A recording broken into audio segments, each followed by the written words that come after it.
Welcome back, everyone. So the last time I left you here, we had just finished doing the audio mix and importing the audio. So as you can see here, the video track and the audio track are pretty similar in length. We've got about 10 minutes of footage and about a 10-minute audio mix as well, so that's pretty close. The next thing I want to do is I want to go through the audio mix here and set up markers. A marker is exactly what it sounds like. It just puts a flag at different parts of the audio track, and the reason you do that is because it allows you to snap other elements to that marker.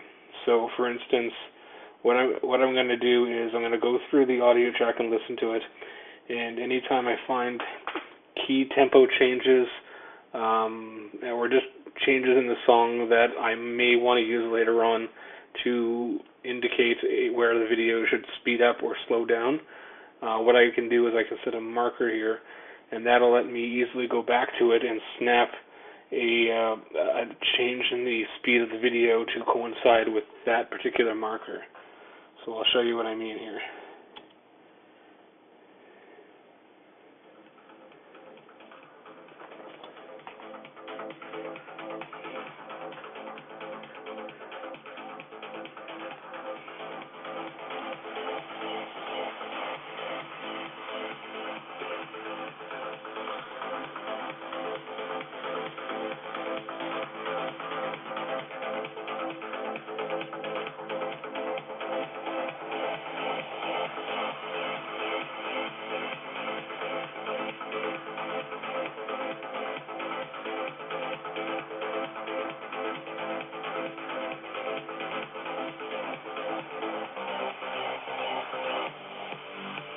Okay, you hear that tempo change right there?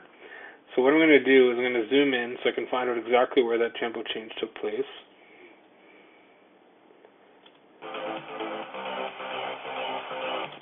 Okay, so it's around right there. Let's zoom in really close just so we can get a good look at it.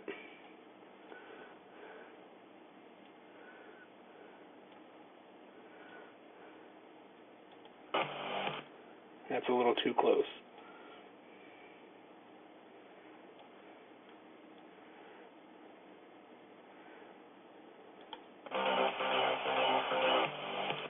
Okay, so it's right there. So what I'm going to do is I'm going to press N to turn snapping on so that my mouse pointer will snap to where I put the skimmer. And then with this track selected, I'm just going to hit M. And see, it creates a little blue dot there. That's my little marker. Let's test this out now. Okay, so now this marker coincides exactly with where the tempo change in the audio occurs.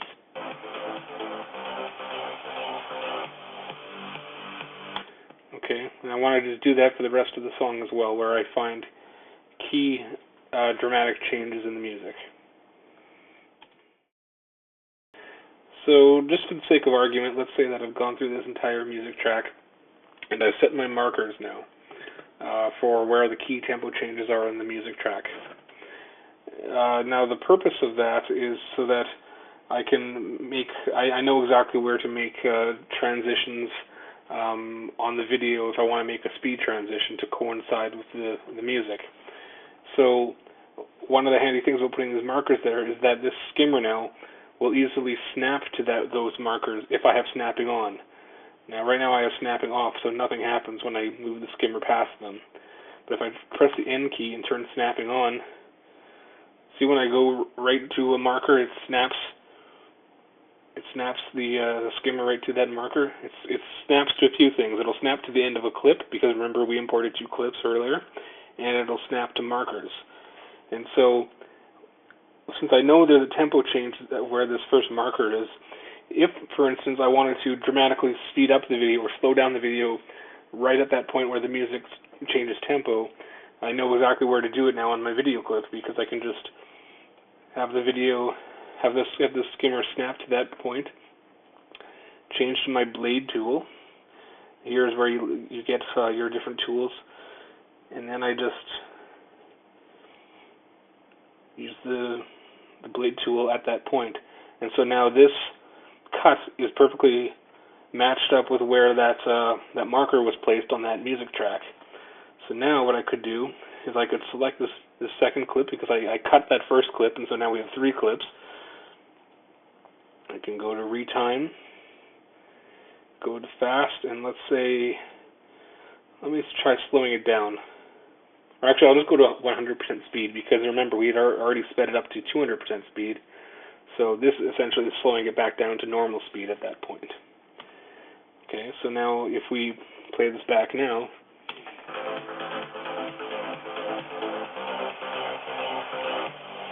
see how now you see how the video instantly slowed down at exactly the point where the tempo and the music changed? So the key thing that I do then, normally when I go through a video, is I'll listen to the track, mark all of the key changes in the music, and then when I go to make these retimings of the video, I know exactly where I need to make these cuts.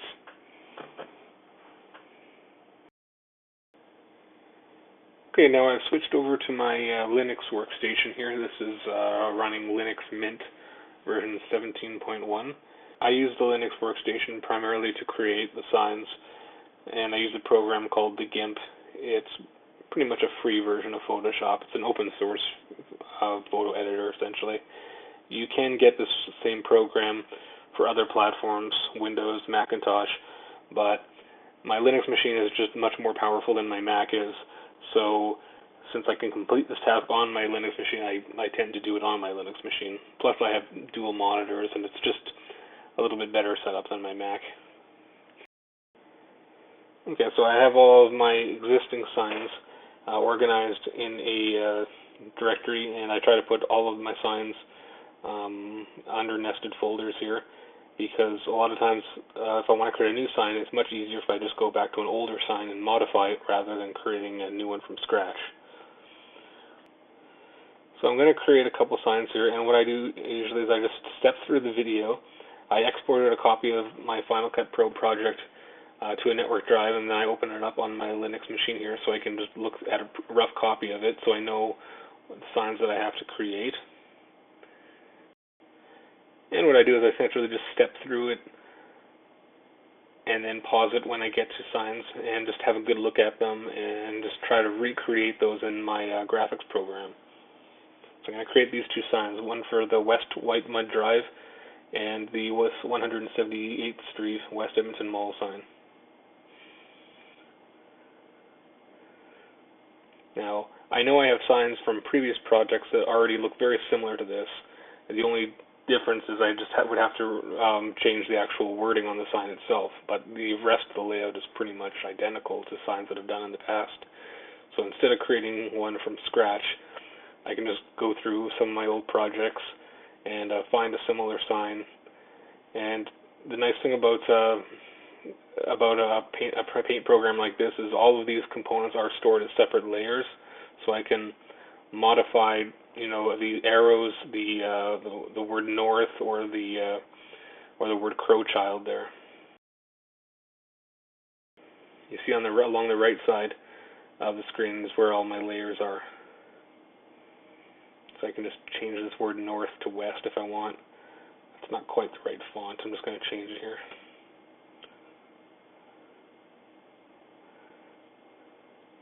Just make the lettering a little more closely match. Okay, and then I just need to go to the Crow Child Trail layer and just type White Mud Drive instead. And just shrink down the font a little bit so it fits.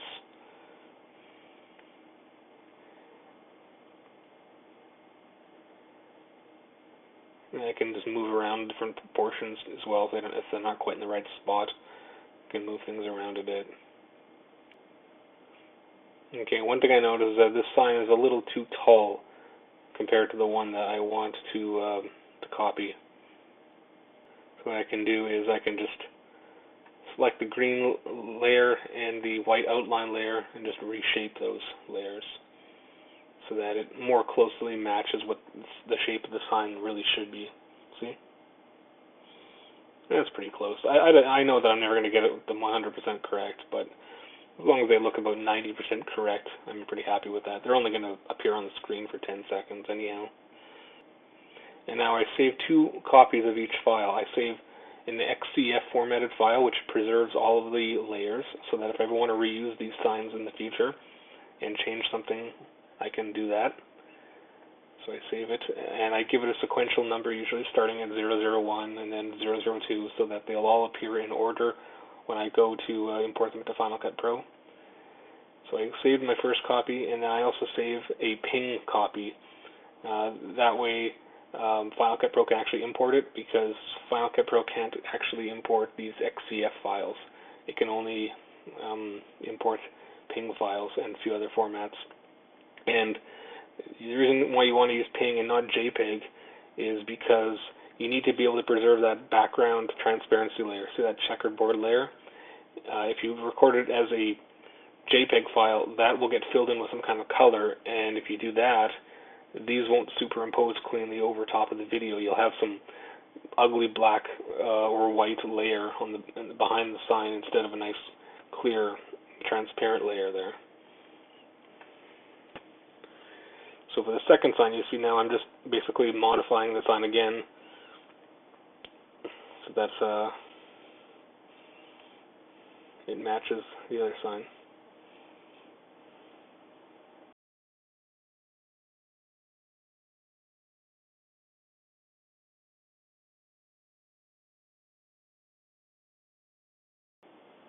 Let's see, I just double check, and yeah, it looks pretty close to that one. And again, I save it as a XCF file in case I need to reuse this sign for some other project in the future, and I just want to do an easy modification of it.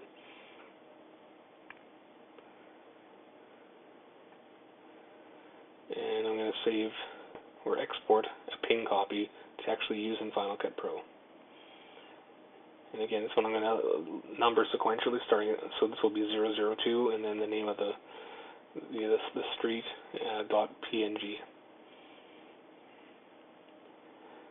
Okay, and then that's I'm done with those ones. So then we'll go further along in this video, and I'll show you how I make one from scratch here. So you see this sign here on the right, this Anthony Henday Drive. I'm going to pretend that I don't actually have a similar sign already, and sometimes I run into the situation if I'm driving in a new area and there are signs that look completely different than the ones that I've run into before, then I'll have to create one from scratch. So let's pretend I have to create one from scratch here. So I opened up a new project and created a new layer. And I'm just going to, first of all, draw essentially just a green rectangle. Okay, so we have a green rectangle. And now what I need is that white outline. So I'll create a new layer for my white outline. And I'm going to just create another rectangle essentially, but this one I'm going to modify slightly. And I'm going to turn rounded corners on. So I turn on rounded corners, and I can increase the radius. So I'll increase the radius a bit. So this creates rounded corners for this rectangle. And then I'm just going to fill it in with white. And then this rounded rectangle is selected, so all I have to do is now shrink the selection by a few pixels. And then it selects inside, and I hit delete, and there we go. I have like a white outline that has rounded rectangles. So this is pretty much the outline of what the signs are supposed to look like. I'll just create text now.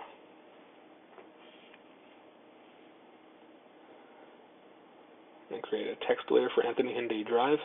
I'm just going to duplicate that same layer and then modify it and enter in the distance.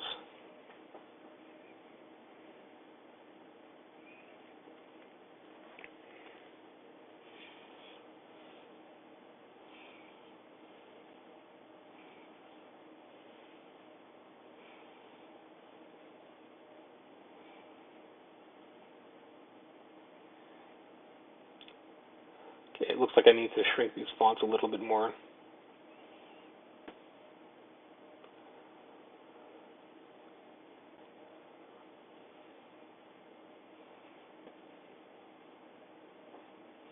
And as I said, I just try to match these as closely as I possibly can by sight.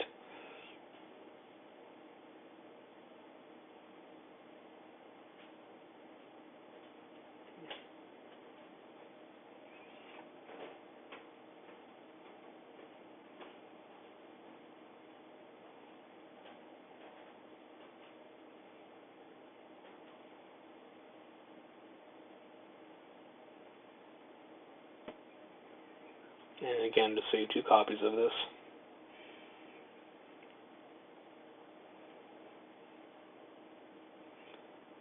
Okay, my signs are pretty much done and ready to import into Final Cut Pro now.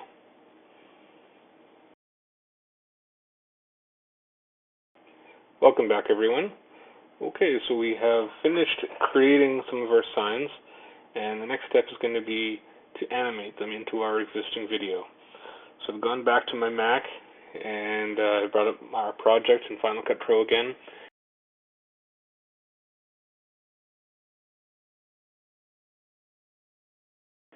So what I can do is I can import those signs that I created earlier.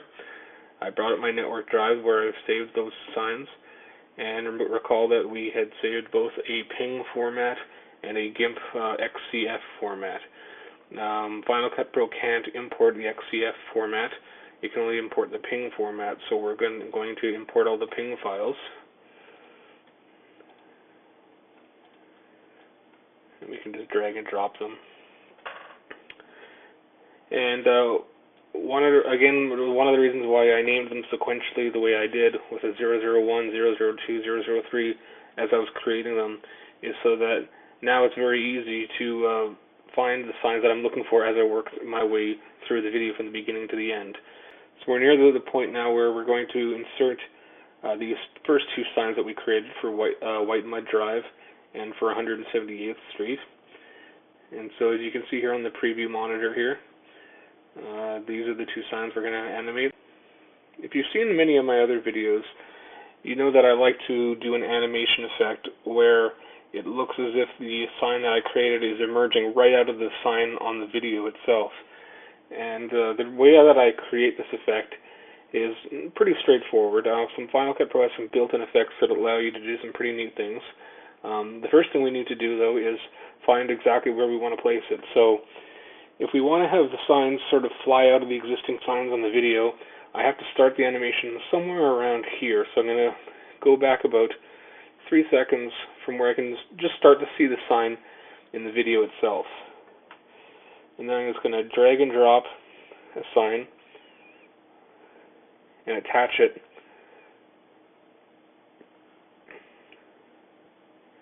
That's fine.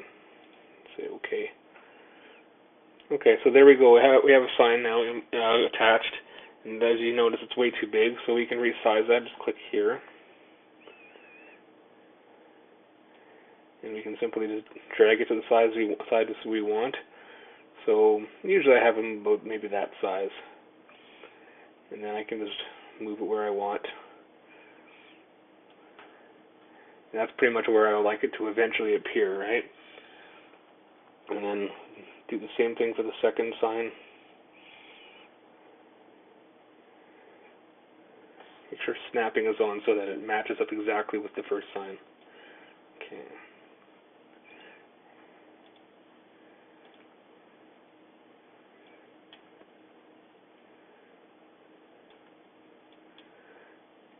Okay. I want them to be about the same size. Okay, that's about right. Okay, so that's where I'm going to have the signs eventually appear. I'm just going to extend these a little longer because I'd like these to appear for about 12 seconds. Okay, so we've got our signs now. And remember how I mentioned earlier with the PNG format, you have something called an alpha channel, and that was very important because if you notice that the actual file itself that I've imported, such as this one, if this format didn't support transparency, you would see not a clear sign superimposed over the video, but you'd see this sign plus this black bar imposed as a rectangle over the video, and that just would not look very good at all. So it's important to have that transparency layer so that they superimpose nice and cleanly like that. So if we went back and now just play the video, see they appear, but now they just kind of pop up on the screen like that, right? And then similarly, after 12 seconds, they're just going to pop right off. So we don't really want that. What we want is for it to appear to zoom right out of the existing signs and then fly off to the sides, right? So the way I'm going to do that is I'm going to use the spin effect. And here's where I have to start being a little careful here and slowing down my work on it. This is where I have to start taking breaks sometimes because obviously doing all of these layers of graphics starts to put a real toll on the computer, and you have to stop every once in a while and let the computer catch up and render out the images.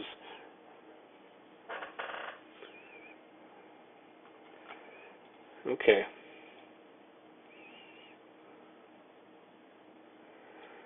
Okay, so what I'm going to do then is I'm going to look in my effects browser here. This is the effects browser. When you choose this option here, that's the option to do a transition. And this is one of the movement transitions that I'm looking for. And it's called the spin transition. And here it is. See, it just shows you sort of a preview of what's going to happen, right? That's not exactly what I want to have happen, but I can modify this to the way I want it. So let's start with this 178th street sign. So I just dragged and dropped the effect, and it's created this in effect here and the out effect here. But by default, this is not exactly going to be set up the way I want, because watch what happens when I click play. See, the West Edmonton Mall sign spins in and zooms to its proper position, but that's not exactly what I want. And then you can see what happens when it tries to zoom out. It's all messed up, so the defaults aren't exactly set up correctly for this. So what I want to do is double click the first effect. This little on-screen icon will let me change the rotation effect. Now, those signs should be straight, right? So I don't really want this rotation effect at all for the in portion of this transition. So I'm just going to, I can type in a number here on the right as well instead of using that on-screen indicator. I can just type 0 for a 0-degree angle, so that way the sign will be straight. And what this little circle does, though, it tells me where the starting point is. See, if I move my my skimmer here back and forth, it shows now how, you see that's where that circle is. That's the starting point of where the item first, the sign first appears, and then that's where it's going to zoom in from, right? So all I have to do then is, if I wanted to zoom in from where the actual sign is on the video, all I have to do is just move this little circle right over to where the sign is, right? And then if I zoom out and then zoom in, it's pretty close, but I think I want to have it a bit more to the right. Okay, now that's pretty close. So now if I go back and play this back,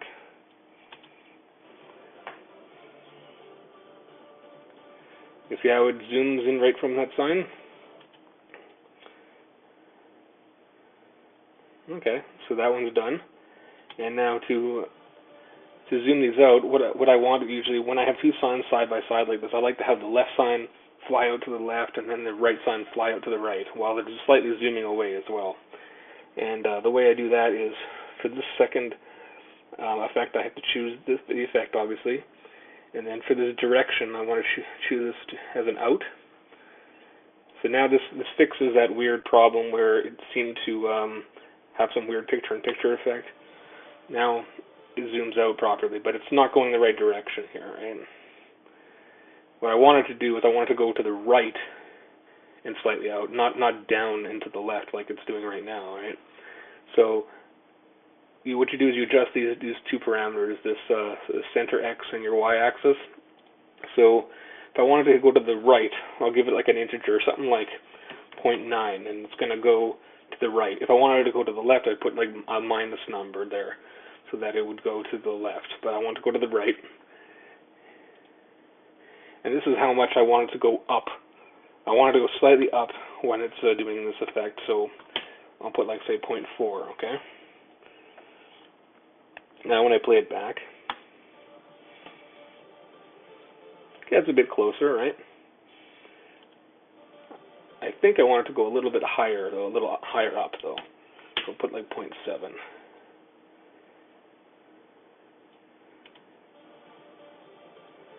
Okay, so now it's getting a little closer.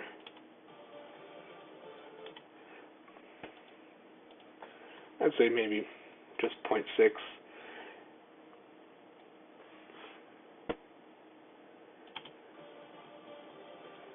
Okay, and what I want to do also now is I want to speed up these effects. By default, these effects are taking like 2 seconds to occur, and I like a slightly faster effect. So I want these to slower. I want to speed these up to about 1 second instead. So, okay. So now you can see when I play it back now, that's much faster, right? So that looks pretty good. Now, if I didn't want it to zoom out quite so fast, I wanted it to more sort of fly out to the right instead, I just increase this number so it flies out to the right faster, essentially.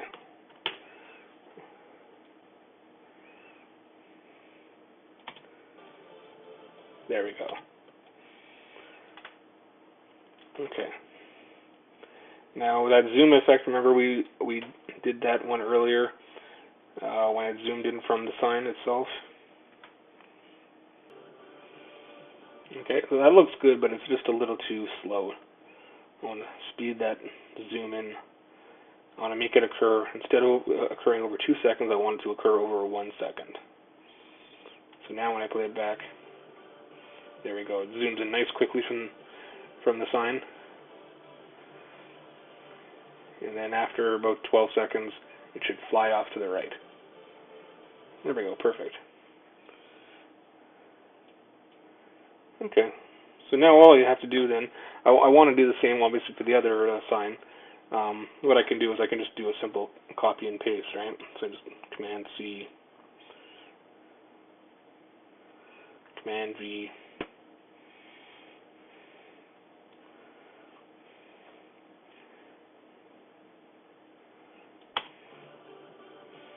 see now they fly in like that. I do want to make a little bit of a modification though, because since I did a copy and paste, it copied obviously the starting point for that left sign from the right sign. So and that's not obviously correct. So I want to choose it and move my starting point slightly to the left, right, where the actual sign should be located.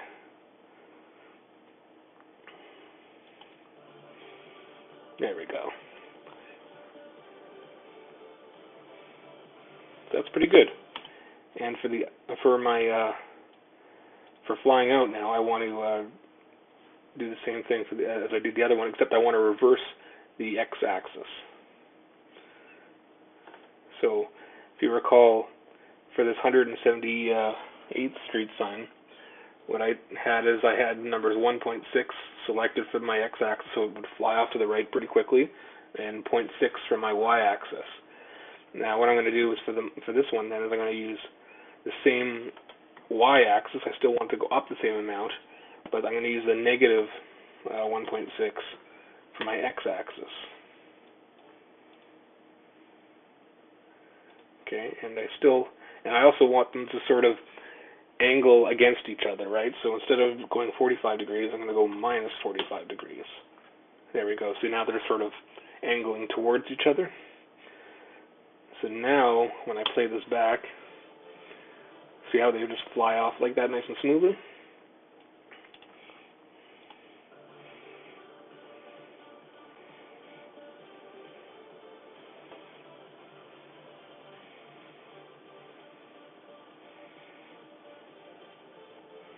See, perfect. And that's what I do for all of my signs, pretty much. That's how I animate them. So that spin effect is very handy. I use it pretty much for all of my flying logos. And yeah, you can just, once you have it set, you can just copy and paste. Well, thanks very much for joining me today. If there's any other information that you'd like to know, please leave a message, and I'll see if I can maybe go through another tutorial.